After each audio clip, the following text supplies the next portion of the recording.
Doubtnut पर आप पाएं कोटा के बेस्ट और टॉप टीचर्स जैसे एनवी सर, जीबी सर, आकांक्षा मैम के फ्री वीडियो लेक्चर्स। आज ही डाउनलोड कीजिए डाउटनेट ऐप।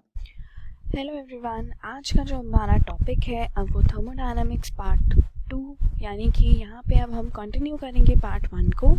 तो अब हम जो स्टार्ट करेंगे टॉपिक वो है हमारा स्पेसिफिक हीट ऑफ गैसेस क्या होते हैं। काफ़ी न्यूमेरिकल्स इससे पूछे जाते हैं, तो ये काफ़ी इम्पॉर्टेंट है और ये बहुत इजी भी है समझने के लिए, इसमें इतना कोई डिफ़िकल्टी नहीं है। तो स्पेसिफिक हीट ऑफ गैसेस में हमारी दो टाइप की स्पेसिफिक हीट्स आती हैं। पहली हमारी स्पेसिफिक हीट रहती है कांस्टेंट वॉल्यूम पे, जिसे हम CV ऐसे डिनोट करते हैं। C यानी कि स्पेसिफिक हीट और V जो साइन है वो हमारा कांस्टेंट वॉल्यूम डिपिक्ट करता है। तो ये तो हमारा अमाउंट ऑफ हीट जो रिक्वायर्ड हो गया कि हम टेम्परेचर 1 मोल ऑफ गैस का थ्रू 1 डिग्री जो है हम रेस कर पाएँ जब हम वॉल्यूम कांस्टेंट रखते हैं, उसे हम क्या कहते हैं, specific heat at constant volume. और इसका फॉर्मूला क्या रहता है, इसका फॉर्मूला होता है हमारा CV is equal to Q यानी कि हीट सप्लाइड जितनी है, N number of mole, delta T temperature change जितना हुआ है। और ये जो सब है ये कांस्टेंट वॉल्यूम पे है। और यूनिट क्या होती है इसकी यूनिट हमारी होती है J mole inverse minus K1। दूसरी टाइप की स्पेसिफिक हीट जो है वो हमारी कौन सी है, कांस्टेंट प्रेशर पे। इसे हम CP इस तरीके से डिनोट करते हैं, CP, ठीक है, वही C यानी कि स्पेसिफिक हीट और P यानी कि कांस्टेंट प्रेशर पे डिनोट कर रहे हैं। और ये डिफाइन करता है कि जो अमाउंट ऑफ हीट है कितनी रिक्वायर्ड है कि हम रेस करें टेम्परेचर को 1 मोल ऑफ गैस को 1 डिग्री सेल्सियस से या 1 डिग्री केल्विन पे, 1 केल्विन पे, जब प्रेशर को हम कांस्टेंट रख रहे हैं। तो इसका भी जो डिपिक्टेड फॉर्मूला होगा वो इस तरीके से लगता है, CP is equal to Q by N delta T constant pressure. और हीट सप्लाइड जो होती है कांस्टेंट वॉल्यूम पे, उसे हम कैसे डिनोट करते हैं, सिंपली अगर हमसे पूछें कि हमें हीट सप्लाई निकालनी है कांस्टेंट वॉल्यूम पे, तो हमारा क्या हो जाएगा, तो Q की हमारी वैल्यू हो जाती है NCV डेल्टा T, यहाँ से हमें मिल गया। और हीट सप्लाइड कांस्टेंट प्रेशर पे क्या हो जाएगी, ये हो जाएगी NCP डेल्टा T। तो ये हमारी कांस्टेंट वॉल्यूम पे है और ये हमारी कांस्टेंट प्रेशर पे है, ठीक है। ये हमारा यहाँ का स्पेसिफिक हीट हो गया, ठीक है।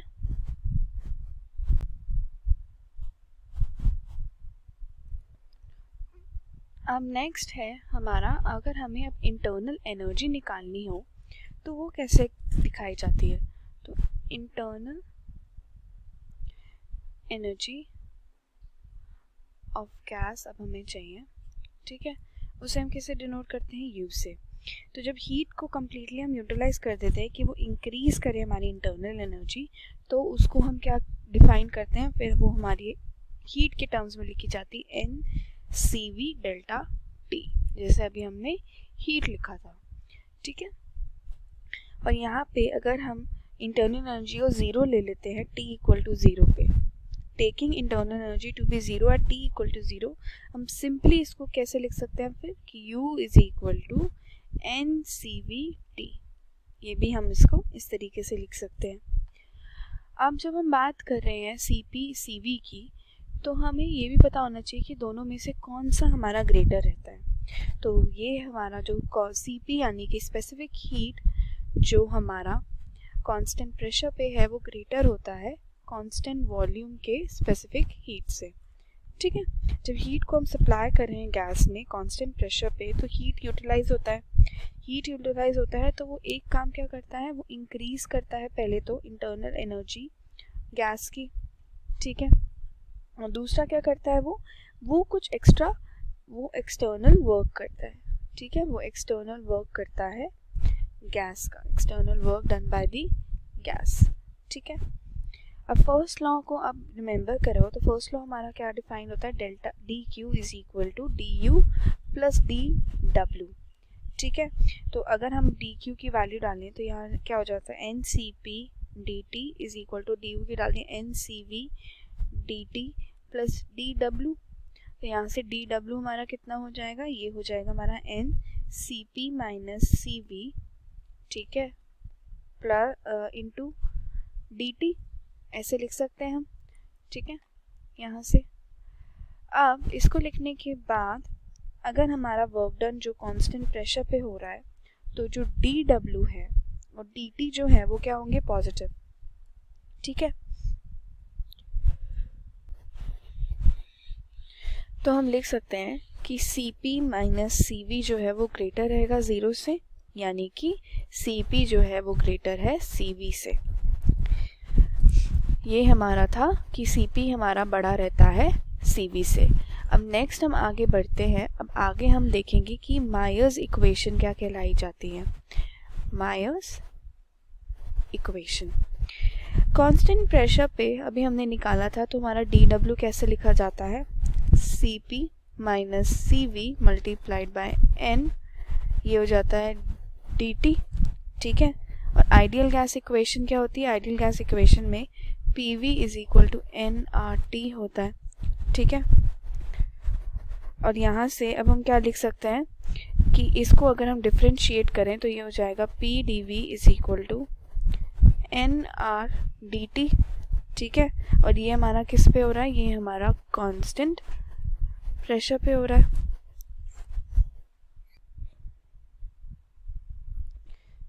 तो हम सिंपली इसको हम पुट कर देंगे, तो हम क्या लिख सकते हैं यहाँ पे कि हमारी इक्वेशन क्या बन जाएगी, यहाँ एन आर, क्योंकि डी डब्ल्यू क्या होता है, पी डी वी डिफाइंड रहता है ना, पिछली क्लास में हमने देखा भी था, N R D T is equal to, ये हो जाएगा हमारा N C P minus C V delta T, ठीक है। तो यहाँ से हमारा रिलेशन कितना आ गया, N N N D T भी कट गया, तो C P minus C V कितना हो जाएगा, आर के इक्वल। इसे हम क्या कहते हैं, मायर्स इक्वेशन।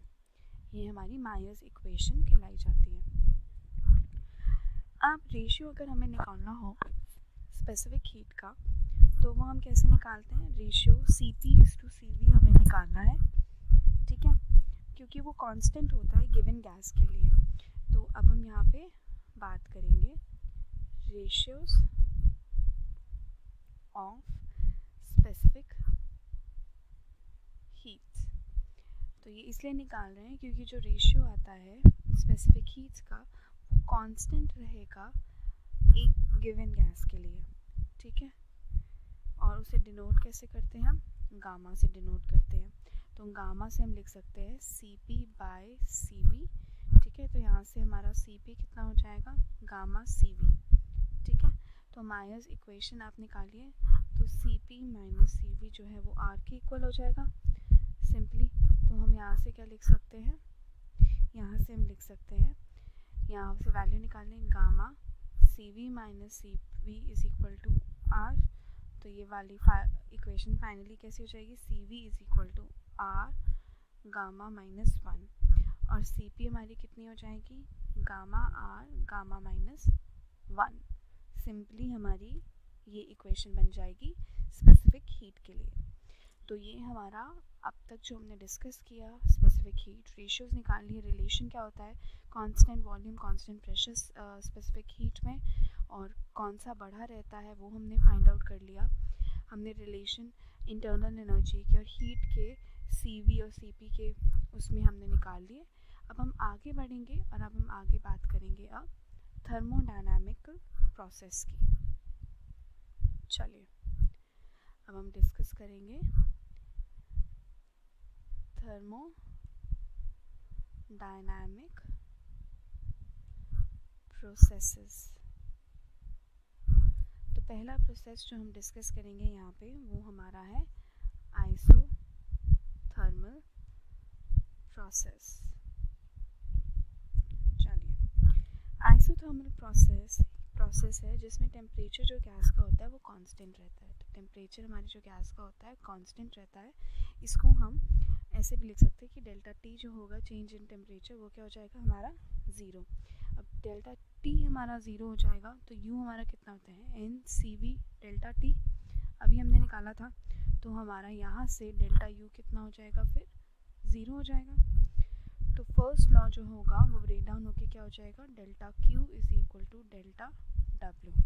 ठीक है, तो यहाँ पे अगर हम इसे ग्राफिकली देखें तो ग्राफिकली P और V वर्सेस डायग्राम हम ड्रॉ करें, अगर ये कोई स्टेट चेंज हो रही है हमारी A से P, तो हम इसे क्या रख सकते हैं, T is equal to constant पे इस तरीके से लगेगा हमारा।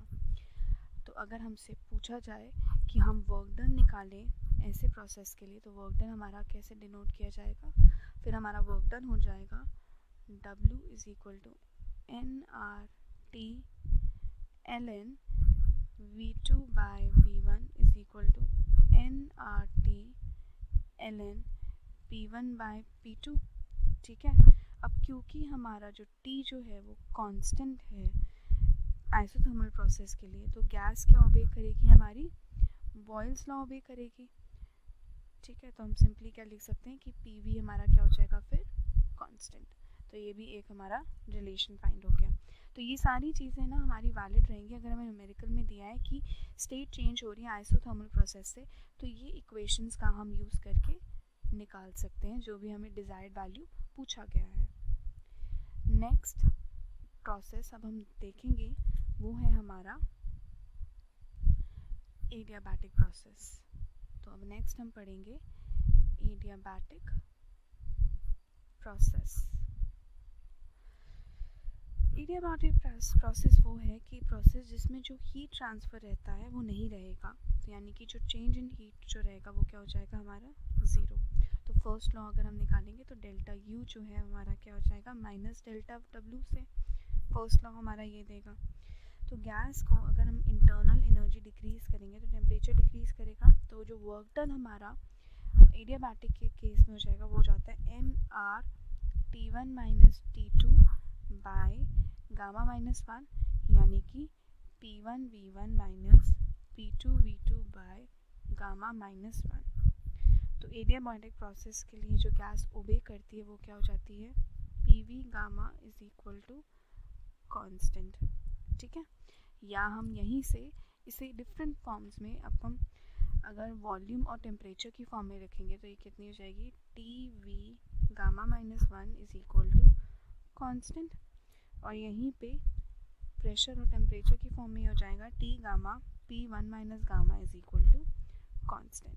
तो ये हमारे तीन इंपॉर्टेंट रिलेशंस आ गए एडियाबैटिक के लिए। तो अगर क्वेश्चन में डिज़ायर्ड पूछा जाए तो हम इन फॉर्मूलेस का यूज़ कर सकते हैं इन रिलेशंस का। ग्राफ अगर आप देखें इसका थोड़ा स्लोप क्या होता है, इसका थोड़ा कम स्लोप रहता है कंपेयर टू आइसोथर्मल गैस से। तो ये अगर हमारा इस तरीके से जा रहा है तो ये A प्रोसेस और B, ये हमारा एडियाबैटिक प्रोसेस डिपिक्ट करेगा। चलिए अब आगे अब हम देखेंगे आइसोबारिक प्रोसेस। तो C पार्ट में अब हम देख रहे हैं आइसोबारिक प्रोसेस। वो क्या होता है, आइसोबारिक प्रोसेस है जिसमें इस प्रोसेस में वॉल्यूम जो रहती है वो हम कांस्टेंट रखते हैं। तो जो वॉल्यूम रहता है वो हमारा क्या होता है, कांस्टेंट। तो वर्क डन जो होगा वो कुछ भी वर्क डन नहीं रहेगा। आइसोबारिक की जब हम बात करते हैं तो जो वर्क डन हमारा रहेगा इसमें हम यहाँ पे प्रेशर कांस्टेंट रहता है, आइसोबारिक में प्रेशर कांस्टेंट रहता है। ठीक है, तो हम फर्स्ट लॉ से हम डायरेक्टली लिख सकते हैं कि delta Q is equal to delta U plus delta W होता है। तो प्रेशर की फॉर्म में हम कैसे लिख सकते हैं, NCP delta T is equal to NCV delta T plus P delta V। ठीक है, तो यहाँ पे कांस्टेंट वॉल्यूम के लिए ग्राफ कैसे बन जाएगा PV का, इस तरीके से, क्योंकि वॉल्यूम क्या है, कांस्टेंट है हमारी, A से B कांस्टेंट चेंज हो रहा है। तो वर्क डन हमारा कितना हो जाएगा, वर्क डन हमारा आ जाएगा P डेल्टा V, यानी कि P V2 minus V1 is equal to NR T2 minus T1। ठीक है, तो ये हमारा हो जाएगा। तो क्योंकि प्रेशर हमारा कांस्टेंट है तो गैस क्या ओबे करेगी, चार्ल्स लॉ। तो अब यहाँ पे जो लॉ होगा उसे हम क्या कहते हैं, चार्ल्स लॉ। तो V प्रोपोर्शनल है T के, तो ये हमारा हो जाएगा V by T is equal to constant. ठीक है, तो यहाँ पे हम अगर कांस्टेंट वॉल्यूम की बात करेंगे तो इस तरीके से ग्राफ हमारा ऐसे भी लग सकता है, ये P प्रेशर, ये V, और ये हमारा कितना हो जाएगा B ए इस तरीके से लगेगा, ठीक है। तो ये हमारा आइसोबारिक प्रोसेस हो गया। नेक्स्ट हमारा प्रोसेस है जो अब हमें पढ़ना है वो है हमारा डी यानी कि आइसोकोरिक प्रोसेस। आइसोकोरिक प्रोसेस जिसमें हमारी वॉल्यूम जो होती है वो क्या हो जाती है, कांस्टेंट। तो वर्क डन कितना हो जाता है, 0, क्योंकि कोई भी वर्क डन नहीं किया जाएगा। तो डेल्टा डब्ल्यू क्या हो जाएगा, 0। तो डेल्टा फर्स्ट लॉ से क्या हो जाएगा, डेल्टा क्यू हमारा डेल्टा यू के बराबर हो जाएगा, यानी कि N C V delta T के। तो ये हमारी गैस क्या ऑबे करती है, गे ल्यूसैक्स लॉ, ठीक है, आइसोकोरिक के लिए। तो पी हमारा प्रोपोर्शनल रहेगा टी के, या फिर P बाई टी जो है वो कितना हो जाएगा, कांस्टेंट, ठीक है। तो ये हमारा आइसोकोरिक प्रोसेस हो गया। देन अब हम बात करते हैं जो लास्ट हमारा प्रोसेस अब हमें डिस्कस करना है वो हमारा है E यानी कि पॉलीट्रॉपिक प्रोसेस। ये हमें डिस्कस करना है। तो इसमें हमारा PV जो है कुछ raise to the power x हम कांस्टेंट रखते हैं। तो यहाँ से हम क्या निकाल सकते हैं कि हमारा x जो है वो ना तो 0 के बराबर रहेगा, ना ये x हमारे 1 के बराबर है, ना ये x हमारे गामा के बराबर है। तभी इसे हम क्या कहते हैं, नाम से जो पता है, पॉलीट्रॉपिक, ठीक है।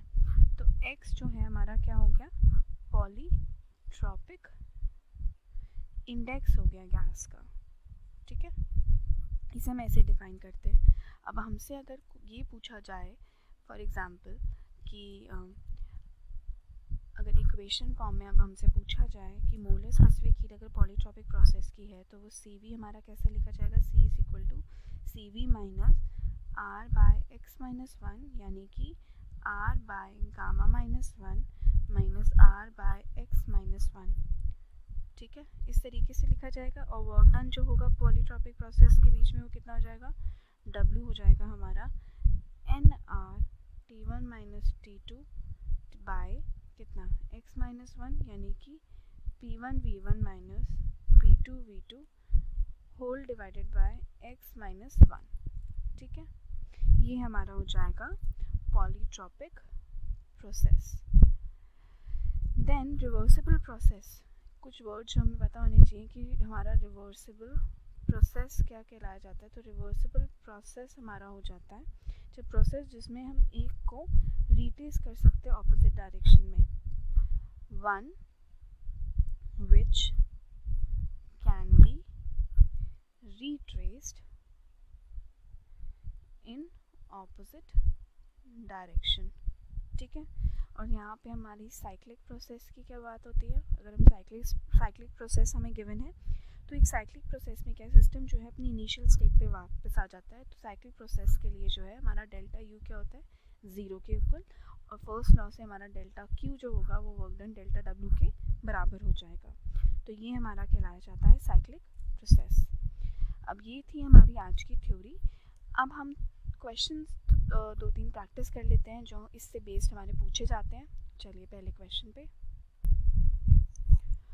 क्वेश्चन में दिया है कि एक पीवी डायग्राम है एक आइडियल गैस का।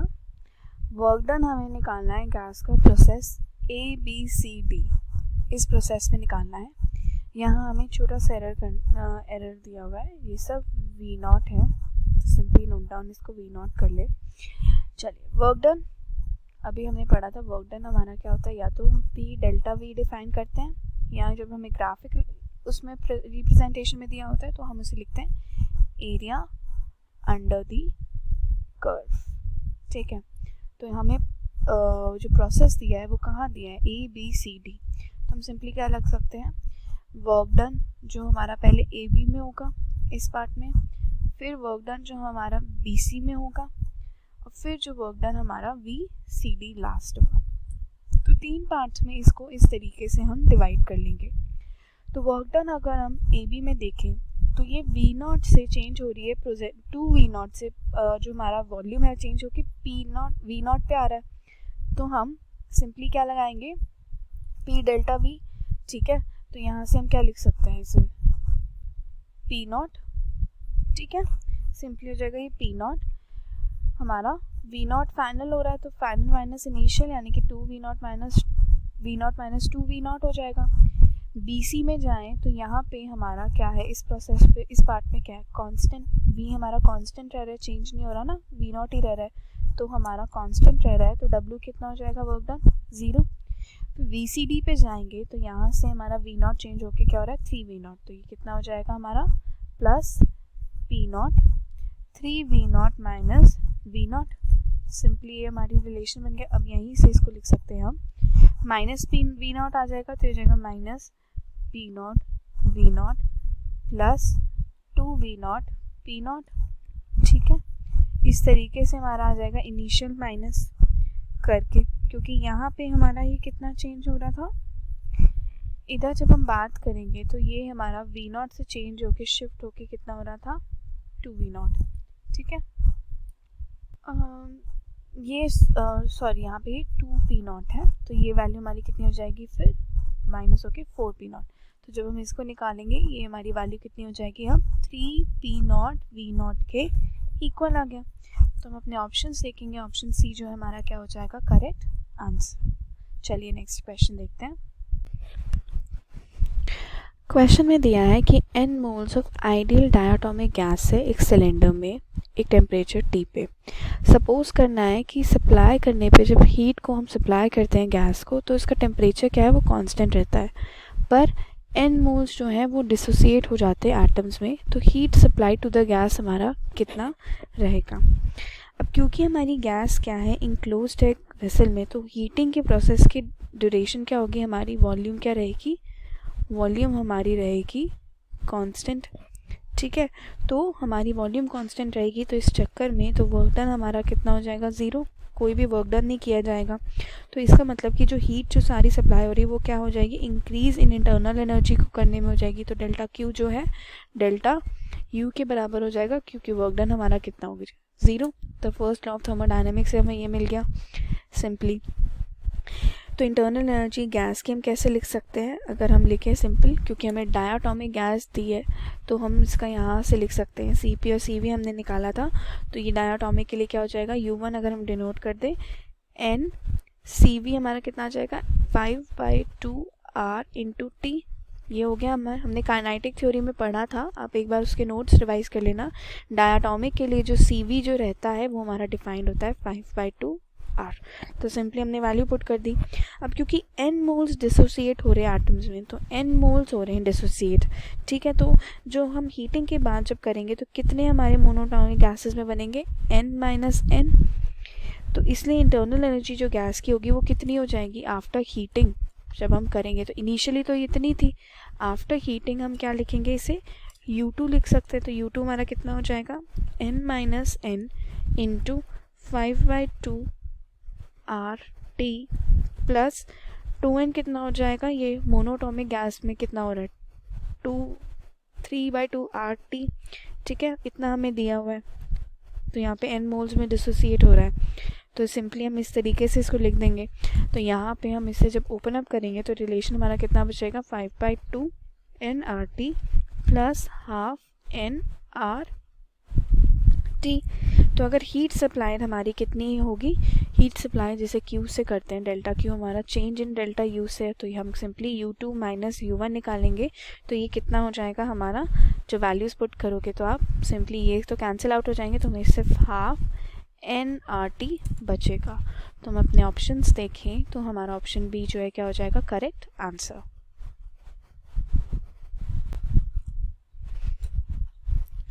क्वेश्चन में हमें दिया है थर्मोडायनामिकल प्रोसेस है एक आइडियल गैस का कॉलम 1 में, और heat corresponding change in heat transfer energy ये क्या रहेंगे वो हमें गिवन दी है। तो हमें मैच करने हैं कॉलम को, सिलेक्ट करना है correct option of the code जो हमें गिवन है, कि कौन सा प्रोसेस किसको कॉरस्पॉन्ड करेगा ये हमें बताना है। चलिए ठीक है, तो ये हम फाइंड आउट कर लेते हैं इस क्वेश्चन में। तो पहले से स्टार्ट करते हैं हम आइसोथर्मल प्रोसेस। आइसोथर्मल प्रोसेस यानी कि टेम्परेचर क्या हो जाएगा हमारा, कांस्टेंट। ठीक है, तो U जो होता है वो हमारा कैसे डिफाइंड होता है, चेंज इन टेम्परेचर हमारा कांस्टेंट हो जाएगा NCV डेल्टा T, तो ये भी हमारा 0 हो जाएगा। तो जो हमारा करेक्ट आंसर होगा 1 के लिए वो क्या हो गया हमारा R। ठीक है, सिंपली एडियाबैटिक प्रोसेस के लिए क्या होता है कि हमारा जो डेल्टा क्यू होता है हीट चेंज वो 0 के इक्वल होता है। तो यहाँ से हम क्या निकालेंगे, फर्स्ट लॉ हमें क्या देता है, delta Q is equal to delta U plus delta W. Delta Q तो 0 हो गया, तो डेल्टा यू कितना हो जाएगा, माइनस डेल्टा डब्ल्यू। या आप कितना लिख सकते हैं कि डेल्टा डब्ल्यू कितना हो जाएगा, माइनस डेल्टा यू। तो हमारा क्यू ऑप्शन जो है वो राइट हो गया। देन थर्ड पार्ट में हमें दिया है आइसोकोरिक। आइसोकोरिक जो प्रोसेस होता है उसके लिए हमारी वॉल्यूम क्या होती है, कांस्टेंट। अब वॉल्यूम कांस्टेंट होती है तो इसका मतलब क्या हो जाता है कि हमारा वर्क डन कितना हो जाएगा, हमारा 0। और फर्स्ट लॉ से हमारा वर्क डन कितना आ जाएगा, फिर डेल्टा क्यू कितना आ जाएगा, डेल्टा यू के बराबर, यानी कि आंसर एस हमारा करेक्ट हो जाएगा। देन लास्ट में जो हमें दिया है आइसोबारिक। तो आइसोबारिक में क्या होता है, प्रेशर जो है हमारा कांस्टेंट रहता है। तो यानी कि जो हमारा पी पार्ट है वो क्या हो जाएगा, करेक्ट आंसर हो जाएगा इससे। तो हम अपने ऑप्शंस देखें, फर्स्ट का हमारा आर आया था, ठीक है, सेकंड का क्यू, थर्ड का एस और फोर्थ का पी। तो ऑप्शन बी जो है वो हमारा क्या हो जाएगा, करेक्ट आंसर। तो ये था हमारा आज का थर्मोडायनामिक्स का पार्ट 2। अब नेक्स्ट में हम पढ़ेंगे और फिनिश करेंगे इस चैप्टर को, जिसमें हम रेफ्रिजरेटर, कार्नोट इंजन क्या होता है, एफिशिएंसी क्या होती है, ये सब डिस्कस करेंगे एंड हम ये वाइंड अप करेंगे chapter. Thank you so much for watching the series. Class 6 से 12 से लेके नीट, IIT, JEE मेंस और एडवांस के लेवल तक 10 मिलियन से ज़्यादा स्टूडेंट्स का भरोसा। आज ही डाउनलोड करें डाउटनेट ऐप या व्हाट्सएप कीजिए अपने डाउट्स 8400 400 400 पर।